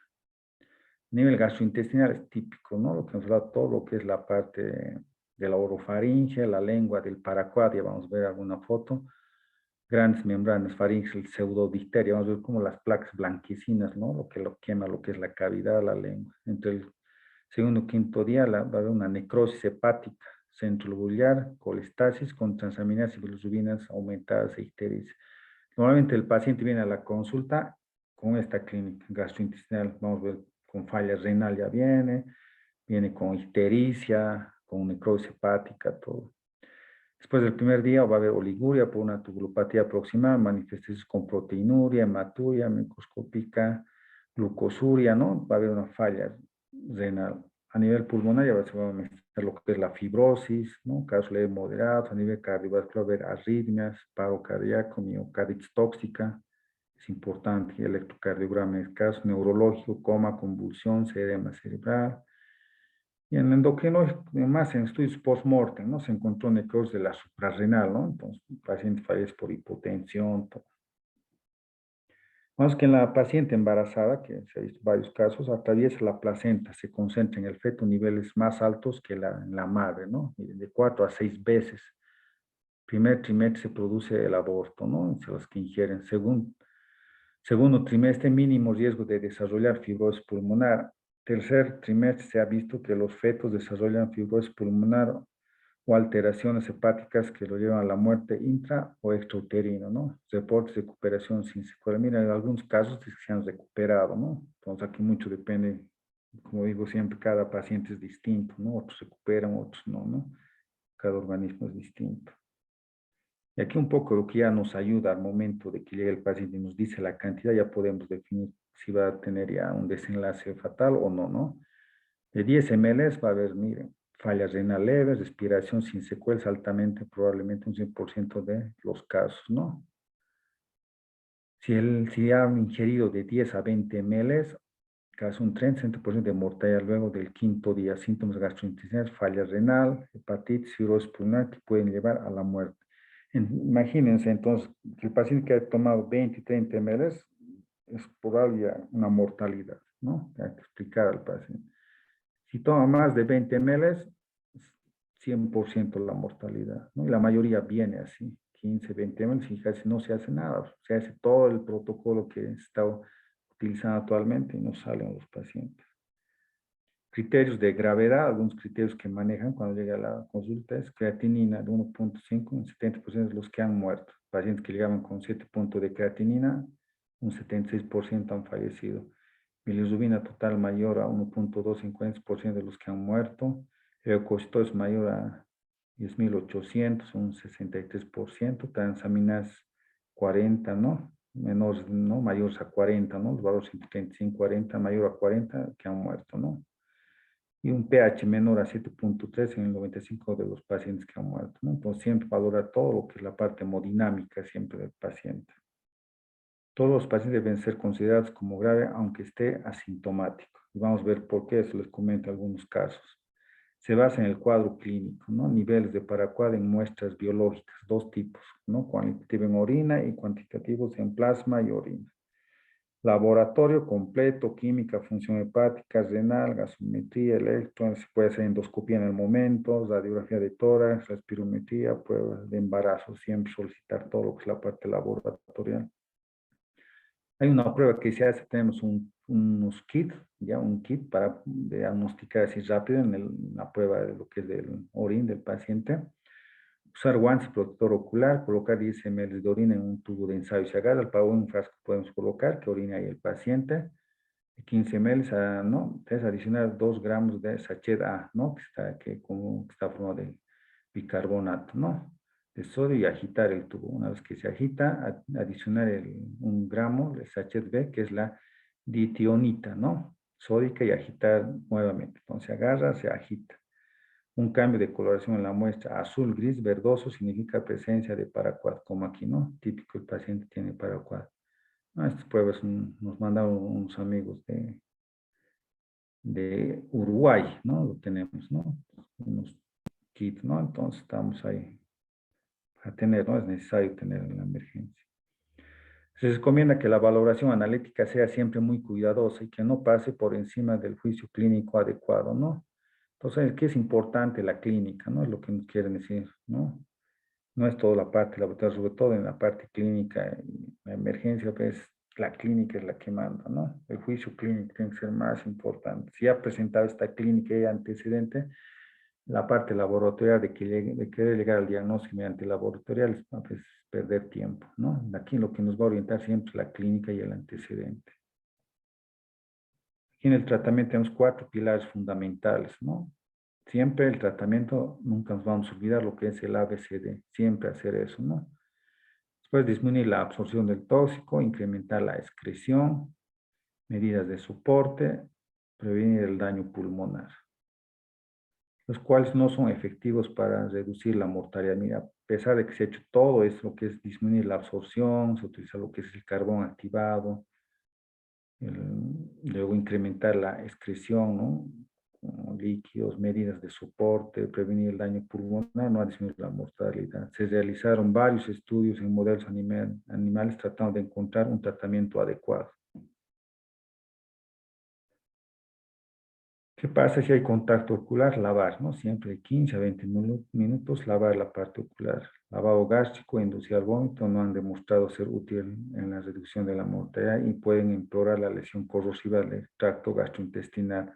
Si es corrosivo, no provocar al vómito, ¿ya? Prohibido, ¿no? Vamos a dañar más. Las medidas más, o el lavado gástrico, como podemos hasta perforar el esófago, el estómago. Las medidas más importantes, la administración de absorbentes por vía oral o sonda nasogástrica, como el carbón activado, tierra de Fuller o betonita. Entre estos tres han hecho varios estudios, es lo mismo, ¿no? Lo mismo estudio han demostrado. Entonces, lo que más tenemos, no tenemos el tierra de Fuller, que es a base de silicatos, todo que absorben, pero el que más ha demostrado en los estudios es lo mismo, carbón activado o tierra de Fuller, ¿no? En nuestro caso tenemos el carbón activado, ¿no? Entonces es lo que utilizamos. No existe diferencia en la efectividad entre las tres sustancias. Dosis adultos, 100 gramos, ¿no? O 2 gramos, kilopeso en menores de 12 años. 3 dosis con intervalos de 4 horas para evitar la circulación enteropática del paraquat, ¿no? Entonces podemos utilizar. ¿Se acuerdan? En la primera clase hemos hablado de lo que es la dosis múltiples de carbón activado, aquí se puede dar igual, ¿no? Por ese tipo de la circulación enterohepática. Son de posible utilidad, ¿no? De posible utilidad si se instauran dentro de las 2 horas en la práctica clínica, no es tan así, ¿no? O sea, normalmente, al momento aquí en la parte teórica pueden recomendar, pero en el momento de hacer la práctica es poco difícil, ¿no? Es decir, ya no se utiliza, se instaura en las 2 horas, otros en 3, 4 horas se puede seguir utilizando, pero en la parte práctica otros se alargan más, ¿no? Pueden seguir haciendo carbón activado, dar más, ¿no? Hasta más tiempo, ¿no? Entonces, mucho depende cómo se va a manifestar la clínica, ¿no? El paciente. Incremento de la eliminación. El único método que ha demostrado hasta el momento eficacia para aumentar la eliminación extracorpórea del paraquat es la hemoperfusión con carbón activado, ¿ya? Esta hemoperfusión es lo mismo, ¿no? Las máquinas de diálisis, solamente en vez de utilizar los filtros, se utiliza filtros de, de carbón activado, ¿no? Y es lo que ayuda. Se ha visto con el único que ha demostrado, ¿no? Entre las 1 a 3 horas después de la hemoperfusión, las concentraciones de plasma del paraquat disminuyen drásticamente. Es lo único que ha demostrado disminuir las concentraciones. En cambio, la hemodiálisis, no, nosotros hemos utilizado la hemodiálisis para tratar la falla renal, no para disminuir la concentración del paraquat. La hemodiálisis está indicada si presenta fallas renales, equilibrio hidroelectrolítico, la intoxicación por sí misma no está indicado la diálisis, no se indica, ¿no? Solamente si hay falla renal. Medidas de soporte hemodinámico, administrar líquido con cuidado a la función renal y pulmonar, ¿no? Los ambientes hipóxicos se recomiendan por algunos, ¿no? Esto, ¿qué es lo que hace? Normalmente el paraquat actúa o reacciona más con el oxígeno. Si vemos un paciente intoxicado por paraquat, que vean ustedes que llegue, no administren oxígeno, ¿no? Porque el paraquat más fibrosis le va a causar. Entre el oxígeno, va a nivel pulmonar, va a haber una reacción de oxidación, mayor fibrosis pulmonar. Entonces, no se recomienda administrar oxígeno en este tipo de pacientes. Por eso se recomiendan ambientes hipóxicos, dice, no hay que administrar oxígeno, que esté a medio ambiente. Pero, como dice aquí este autor, ¿no? Un toxicólogo de Santiago del estudio publicado en 2019, la oxigenoterapia acaba siendo inevitable. Claro, miren, el paciente ya está cianótico, disneico, ¿qué voy a hacer? No, tengo que administrarle nomás oxígeno, por más que esté contraindicado, pero tengo que llegar a un momento en que tengo que administrar, dada la refractariedad de la hipoxemia, ¿no? Entonces tengo que administrarle, o a veces entrar al respirador y, no, pues hay un momento en que se tiene que administrar nomás. Para terminar, les voy a mostrar lo que es la parte de lo que es todo lo que es el tratamiento y vamos a revisar violento, lo que es un caso clínico y para comentar. Mire, el tratamiento que se utiliza es esto, ¿no? Es lo que hemos utilizado en los pacientes, ¿no? En los pacientes que llegan a la emergencia se utiliza todo lo que ven aquí, según, ¿no? Aquí muestras de gasometría, ¿no? Como ven aquí con el puntero del mouse, siempre basarse en la gasometría, ¿no? Hemos utilizado vitamina A, acetilcisteína, metil y ciclofosfamida. Esto, la dexoferramina, no tenemos ese antídoto para el hierro, ¿no? No hay, no sé si habrá en otros lados, pero no lo tenemos. Y es un protocolo que los colombianos utilizan y a base de eso hemos tratado a los pacientes con vitamina E, acetilcisteína, hacer un goteo por 10 días, todo, ¿no? Entonces se ha manejado todo este protocolo, ¿no? En los casos de alteración pulmonar hay pocos sobrevivientes, pero estos no persistieron con la fibrosis pulmonar, han salido, pero igual han fallecido, ¿no? Y entonces, miren, como no hay un tratamiento adecuado, se han hecho varios estudios, ¿no? Lo que les quiero demostrar, miren, hay un sacado aquí de PubMed, hay que utilizar varios estudios, ¿no? Y ninguno ha resultado bien efectivo, ¿no? Es lo que hasta el año pasado, ¿no? Atorvastatina, atiponectina, rebostizol, células madre, algunas hierbas, todo han tratado de utilizar, ¿no? Aquí en Colombia han utilizado algunos medicamentos para poder, pero ninguno ha demostrado, ¿no? Al carvedidol a nivel cardíaco igual para aumentar. Y quiero llegar a esto, ¿no? Este estudio, el año pasado había un concurso de paraquat, netamente todo de paraquat se ha hablado. Como ustedes saben, es uno de los más utilizados en Latinoamérica, en Colombia. Entonces, a Syngenta, les he hablado al principio de una casa comercial que trae este producto, comercializa a nivel de Latinoamérica, tiene sus asesores toxicólogos, la mayoría son colombianos. Entonces, ellos hicieron un estudio, ¿no? Aquí les estoy trayendo una foto. Ese estudio lo han terminado el 2022 y lo han publicado el 2021. El año pasado nos pasaron a nosotros, nos mandaron a un grupo que tenemos de la red toxicológica de Latinoamérica. Entonces, ellos vieron a este paciente, ¿no? Que está ahí en inglés, un niño de 17 años, que tomó dosis letal del paraquat, ¿no? Mayor a 20 ml. Bueno, hicieron el mismo protocolo que les he mostrado, acetilcisteína, vitamina E, todo. Pero ellos han, después de haber hecho estudios en animales, todo el Instituto de Investigación de Antioquia, entonces han utilizado la heparina de bajo peso molecular, 60 miligramos de 2 a 3 días han utilizado, y el paciente ha recuperado. Es un solo caso reportado, y ellos mismos recomiendan en sus conclusiones de que el paciente estando mal, que no tenía criterio, digamos, ya para subir, ha salido sin secuelas, nada. Entonces se ha visto que, estudiando más, que el paraquat causa microangiopatía trombótica, microcoágulos, como más yo un poco relacionado con el COVID, con tipo COVID, yo digo, ¿no? El COVID nos causa fibrosis pulmonar por trombos, y ahí lo que actuamos como lo que medicamos la heparina de bajo peso molecular. Entonces se ha visto que eso ha ido reduciendo los eventos trombóticos. Y ellos ven que el paraquat tiene una carga positiva y la heparina de bajo peso molecular tiene una carga negativa. Entonces, paraquat positivo, heparina de bajo peso molecular negativo, entre ambos se unen y se antagonizan, o el antagoniza y se elimina. Entonces, es un poco más práctico de explicar el mecanismo por el cual ha actuado esta heparina de bajo peso molecular, ¿no? Es un caso, es un único caso reportado, y bueno, pues entonces ya, esto ya igual lo mandé a un amigo en Santa Cruz cuando tenía un paciente por paraquat, y empezamos a utilizar, pues ya imagínense, no tenemos ningún tratamiento actual. Entonces si es un caso reportado que ha salido excelente el paciente, pues entonces vamos a empezar a utilizar ya, ¿no? Desde el año pasado ya estuvimos compartir con todos los residentes en emergencia para que puedan, si tenemos un caso, ya empezar a utilizar con la heparina, y veamos, ¿no? Para ir documentando si realmente esta evidencia es bien, ¿no? Entonces, un caso que nos ayuda mucho, ¿no? A que ver que puede haber todavía alternativas para tratar a este paciente. Entonces, violento este caso, les voy a comentar. Ya estamos en hora. Es una paciente de 21 años de edad, femenina, es de Cochabamba. De Cochabamba lo han transferido aquí para, ¿no? Para que la atendamos. Estado civil, casada, ya no tenía ningún antecedente patológico de importancia, madre, ¿no? Diagnosticada de Chagas, que miocardiopatía, y al igual, ¿no? Enfermedad de Chagas. Cuadro clínico de evolución de aproximadamente 4 días, caracterizado por presentar náuseas, vómitos, dolor abdominal y disnea. Tras ingesta de tóxico herbicida paraquat en cantidad 20 ml, miren, estaba en la dosis, ¿no? Casi 100% de mortalidad.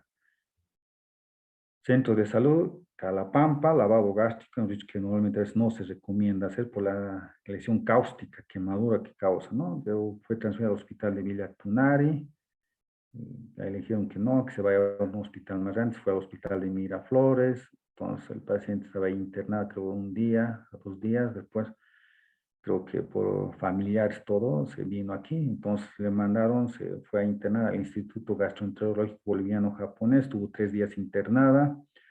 Después de 3 días, ¿no? Transferida al hospital por alteración funcional renal, necrosis tubular aguda, intoxicación por herbicida, ¿no? Entonces, una vez que he llegado, en el gastro le hicieron endoscopía todo y nos mandaron a nuestro hospital con esto, ¿no? Porque el paciente no era, por más que tenía la quemadura, ¿no? Pero lo que más les llamaba la atención era la lesión renal aguda. El paciente necesitaba diálisis. Entonces nos mandaron a nuestro hospital, al Santa Bárbara. A su ingreso, pues miren, típico la lengua, ¿no? Sabural tipo de, ¿no? Pseudo difterio que les he explicado, miren, quemadura cáustica típico, empezaba a escupir sangre a la paciente, aquí tenemos los signos vitales. Esto yo lo tomé en la foto cuando entré a la guardia, porque llegó a las 4 o 5 de la tarde, llegó a diálisis, nadie decía nada, y yo cuando entré en la noche sí, le empezamos a valorar a la paciente. Aquí tenemos el estudio, ¿no? Del estudio gastroenterológico, una esofagitis, ¿no? Una gastritis aguda erosiva. Lo que llamaba la atención es laboratorio. Miren, su glucosa, vean, su urea 99 y su creatina 5 puntos. Miren, ya estaba en una fase 3, ¿no? Lo que les he explicado, ¿no? Miren, hemos pedido más laboratorios. Miren cómo se ha disparado. Ya estaba con una hepatitis, ¿no? Tóxica, imagínense. Miren sus transaminasas, la bilirrubina, cómo se ha disparado. La urea a 174 ha llegado, la creatina a 7.7. Y miren, ya la PAFI, ¿no? La relación ambiente, ¿no? A nivel gasométrico, que es lo que nos orienta cómo está la lesión pulmonar. Ustedes saben que la PAFI lo normal es de 300 para arriba, lo normal. Entonces la paciente estaba bien, ¿no? A nivel pulmonar no había llegado todavía el tóxico. estaba excelente. Esto vamos a ver cómo va a ir bajando. No es como en los pacientes con COVID, ¿no? Lo que valoramos para que entre al respirador, todo, ¿no? Esto es importante, nos ayuda mucho la gasometría. Mientras va pasando, que tenemos una radiología de tórax que aparentemente no se evidencia fibrosis, nada, y abajo van a ir leyendo las fechas, ¿no? Este del 5. Miren, aquí ha empezado, la presión de oxígeno ha ido bajando, ¿no? La PO, el pH se ha mantenido. Miren, una PAFI que les he mostrado de 338 ha ido bajando a 201. Una hipoxemia ya ha empezado a presentar la paciente, se ha hecho el tratamiento, ha entrado a terapia, ha salido de terapia, nuevamente ha ido y estamos manejándola en la sala de medicina interna. Nuevamente una hipoxemia y la PAFI, miren, de un valor de 201 ha bajado a 184, ¿no? Ya es mal pronóstico, ¿no? Se habló con los familiares, se le explicó que no iba a salir, ¿no? Que estaba haciendo todo, pero lamentablemente tanto la literatura, la evidencia reporta que estos pacientes no salen con esa cantidad y con esa lesión que había estado presentando. Aquí miren cómo, ¿no? A 1000 ha llegado, miren, lo que es la fosfatasa alcalina y la tejo a 900, casi un valor de 1000 ha llegado, ¿no? Después se ha ido compensando, miren, aquí vemos la fecha del 14, el paciente, la urea y la creatina se ha controlado, miren, ha entrado a diálisis, en un rato se ha compensado. Miren, igual se ha ido compensando lo que es la parte, miren, las bilirrubinas se ha ido compensando. Miren, la parte del hígado se ha controlado, la parte del riñón se ha controlado, pero lo que no hemos podido controlar es el pulmón, ¿no? Aquí la tomografía, miren, la tomografía ya empieza a aparecer lo que es fibrosis, ¿no? Pulmonar. Realizamos la tomografía, compatible con fibrosis pulmonar aguda. Miren, aquí, miren, las bilirrubinas se ha compensado, las transaminasas, miren, han bajado hartísimo, casi estaban llegando a 1000. Pero miren, hipoxémico, el paciente ha bajado a 39 y miren, su PAFI 187. Entonces, el paciente era criterios de terapia intensiva, ya no teníamos campo en nuestra terapia intensiva, entonces le mandamos a la terapia intensiva del gastro, con esta PAFI le hemos mandado con 89. La paciente hablaba y hablé con su esposo, le explicamos que no hay mucho que hacer y que nuevamente tiene que entrar a terapia, pero entrar a terapia tampoco va a salir, ¿no? Es más soporte. Entonces fue a terapia intensiva y la paciente ha fallecido a sus 2 días, ¿no? Entonces se decide su transferencia a la unidad de terapia intensiva con los diagnósticos de insuficiencia respiratoria aguda, secundaria fibrosis pulmonar por intoxicación por paraquat, hepatitis tóxica secundaria intoxicación por paraquat, insuficiencia renal aguda, Carigo 3 por necrosis tubular aguda no ligúrica, secundaria intoxicación por herbicida, ¿no? Ya es resuelta, que se ha resuelto lo que es la parte renal, se ha resuelto. Quemadura química en cavidad oral, secundaria ingestión por paraquat, esofagitis aguda, ¿no? Grado, ¿no? Tercio inferior, grado C en tercio superior. Paciente falleció al segundo día de haber ingresado a la unidad de terapia intensiva, ¿no?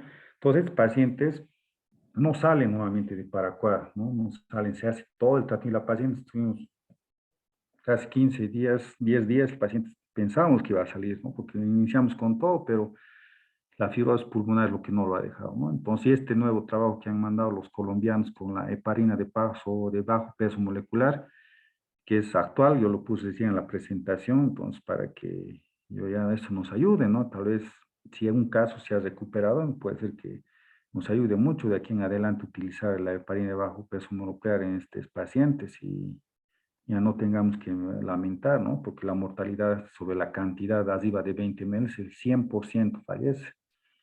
Y como dice algo silencioso, como les he comentado, que el paciente, si tiene antecedente paraquat, es considerado grave, es lo que ha pasado. Ya igual estaba en la emergencia, llega un paciente hablando, caminando, así rapidito, ¿no? Porque ya como ya estamos en oral, llega caminando el paciente, le digo, ¿qué ha pasado? Y me dicen, doctor, un paciente, pero estoy yendo a la emergencia. Le digo, ¿quién es? Le vio el paciente parado, tranquilo. ¿Qué ha pasado? Le digo, antes me han dado de alta, ¿no? En un hospital y me han dicho que vaya a mi casa, que ya estoy mejor, que tome leche, así me comenta. ¿Qué es? ¿Pero qué tienes? Me quema, me arde mi estómago, me dice, ¿no?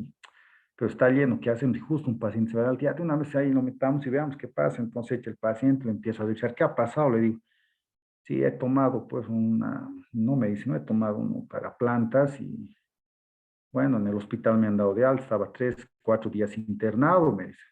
¿sí? ¿Qué has tomado? ¿Te acuerdas? No, no me acuerdo. Y el paciente consciente, tranquilo, pero le veo ya histérico. Abrí la boca y no, típico, la cavidad oral de un paciente con quemadura causa. Le digo, ¿qué has tomado? El dato llama a su familiar, ven, ¿no has tomado paraquat? Le ha entrado a su familiar, sí ha tomado el gramoxón, me dice. No, señor, ¿esto es paraquat? ¿Y cuántos días ya sería? Ya era cuarto día.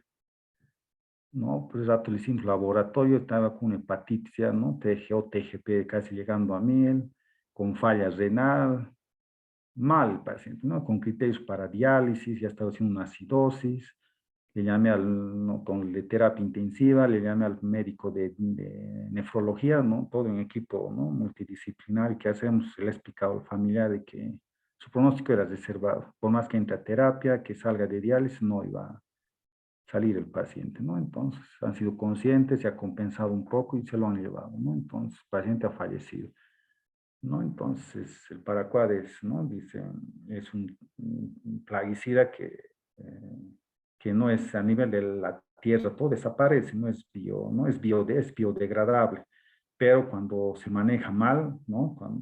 Sobre todo en la parte ingesto, suicidio, todo, tiene, ¿no? Efectos, ¿no? Que es casi 100% de mortalidad. Bueno, eso querido compartir, ese sería el último tema. No sé si hasta aquí tienen preguntas o algún comentario que alguien tuviera. Les invitamos a los participantes puedan hacer uso del chat o, bueno, si gustan hacer uso del micrófono, de las preguntas que ustedes tengan en relación a los temas presentados por el doctor Arancibia.